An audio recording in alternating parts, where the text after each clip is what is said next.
Olá, eu sou a professora Karine, sou professora de Português e Redação aqui do Colégio Ômega. Nós preparamos aulas especiais para você, aluno. Hoje, no vídeo, nós vamos ter a presença da professora Andréa Gervásio, também professora de vocês, de Redação e Literatura. O que é que nós vamos aprender hoje? A carta familiar. Como é que vocês vão acompanhar a aula de hoje? Com o livro Oficina de Escritores. Vamos dar continuidade às fichas de produção textual. Estão lembrados que a gente pede bastante, a professora Andréa e eu, a gente pede bastante em sala para vocês fazerem as fichas? Então, vamos dar continuidade. A ficha agora é a ficha B1. Vamos trabalhar a carta familiar, um dos meios de comunicação. Infelizmente, a gente não tem utilizado muito esses meios por causa da tecnologia, mas vamos ver hoje no vídeo, na aula de hoje, algumas curiosidades sobre a carta. Eu trouxe para vocês, andei pesquisando um pouquinho e trouxe para vocês algumas situações. Algumas que vocês já sabem, com certeza, outras que não sabem. Eu gostei do assunto para relembrar e para aprender um pouquinho sobre a história da carta. Então, vamos lá. Esse primeiro slide, eu trouxe, a gente está falando de carta, comunicação. Nós temos aí como um dos meios de comunicação, perceberam? Os variados meios de comunicação. Provavelmente, boa parte de vocês já nasceram na área da tecnologia da internet. Boa parte. Eu já nasci antes, já nasci no início aqui, já da internet chegando aqui ao Brasil. Já até entreguei a minha idade, não tem problema. Então, observe aqui a diversidade. Observe essa diversidade de formas de se comunicar. Nessa imagem mostra aqui o globo. Então, a gente pode se comunicar de diversas formas com o mundo inteiro. Isso é a globalização. O que é que ali diz para a gente? Os meios de comunicação, o canal, o meio, o instrumento para a gente se comunicar, representa os veículos ou instrumentos designados para difundir, para passar essa mensagem entre os homens, por exemplo, o rádio, a televisão, o telefone, o jornal, a revista, a internet, o cinema e, dentre outros, o qual a carta. No caso de hoje, nós vamos aprender aí envelope, remetente, destinatário, selo.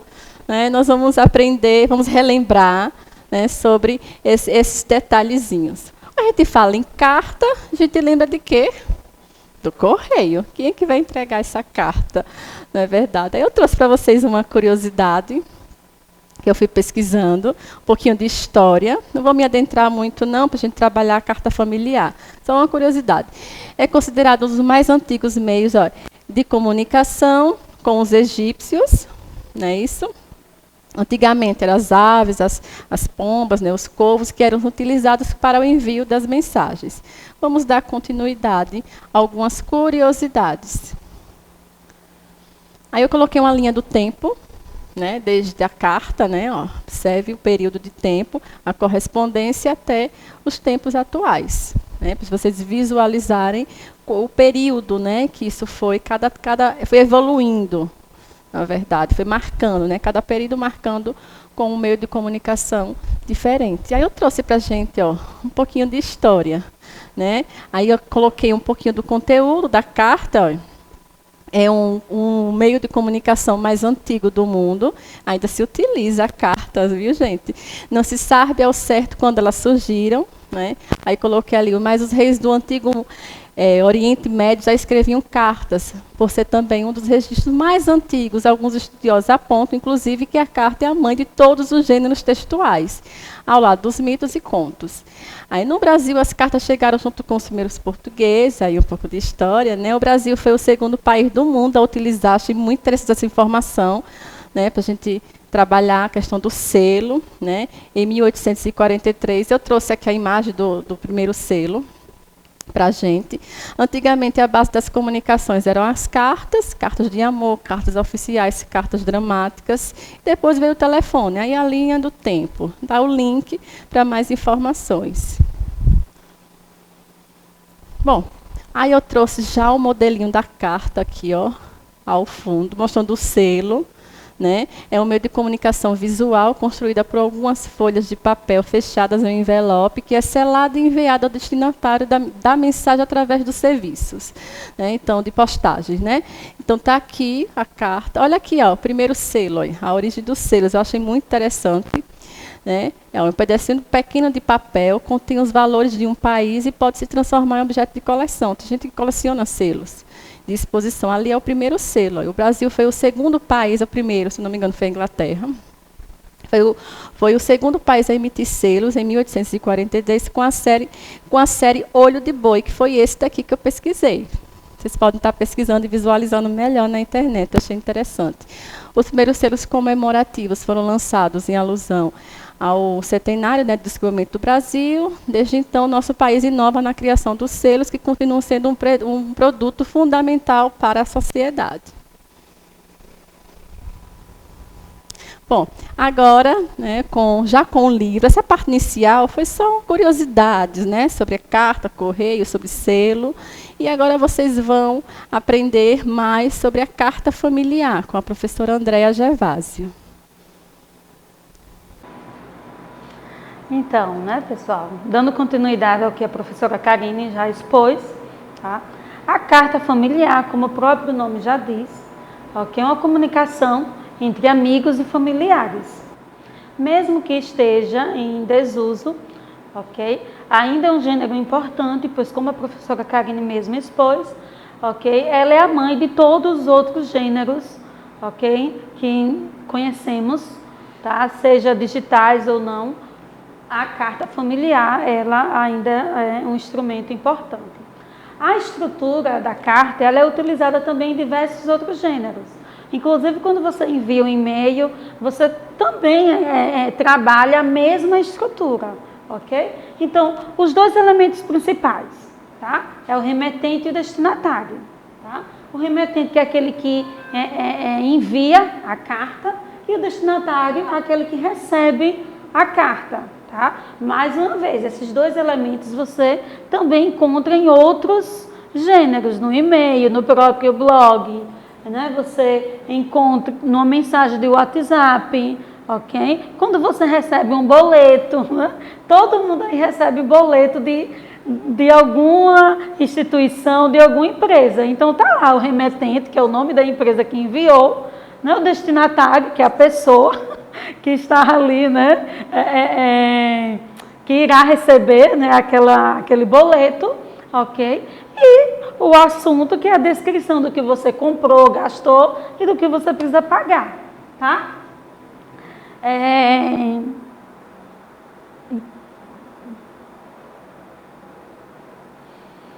Então, aqui nós temos, né, uma estrutura assim básica, né, um modelo, ok, básico, né, do envelope. A carta, lógico, vai, né, aqui dentro. Nessa parte aqui nós temos, ok, o remetente, aquele que manda. E aqui também tem uma certa estrutura. Tem que ter o nome da pessoa que está enviando, o CEP, o endereço, né, cidade, estado. Quem vai receber a carta também precisa ter essa mesma estrutura. O nome do destinatário, rua, endereço, CEP, ok? E é nessa partezinha aqui do envelope que nós temos o carimbo ali, né? E o selo, né, que é fixado, e o carimbo, tá?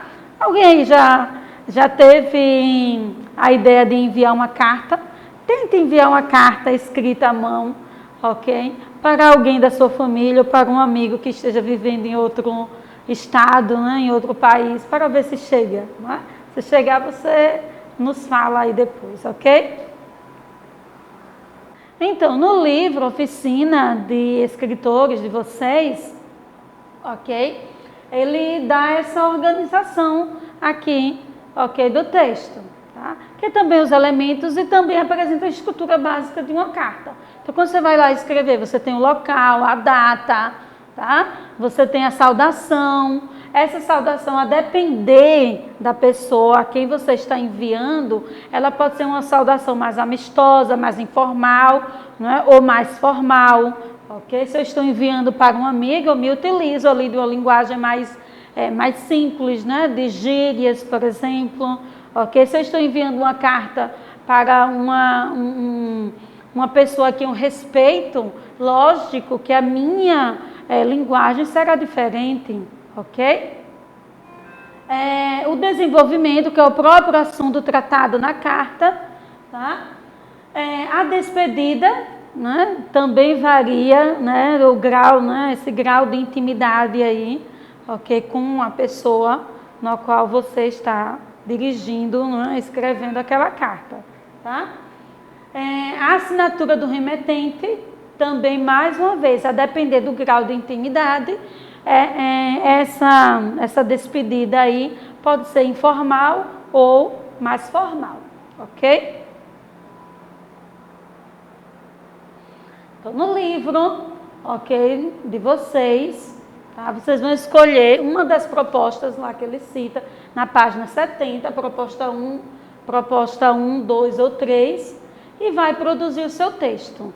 Lembre-se que no livro há 3 partes importantes, ok? A preparação, tá? E nós já vimos aí escolher, né, o assunto, ver a pessoa a quem você vai escrever sua carta, colocar local, data, ver a questão da despedida, tudo isso que você vai colocar também na sua preparação. Tem a escrita, que é como se fosse o rascunho, e depois a reescrita, que é o seu texto final, que você deverá entregar, ok? Gente, é um assunto simples, não é um assunto complicado, ok? Mas se alguém tiver alguma dúvida, anote no caderno para o plantão de dúvidas.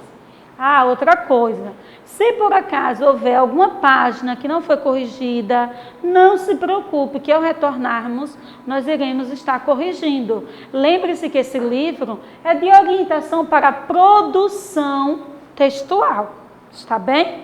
Então, tchau, bons estudos e até a próxima.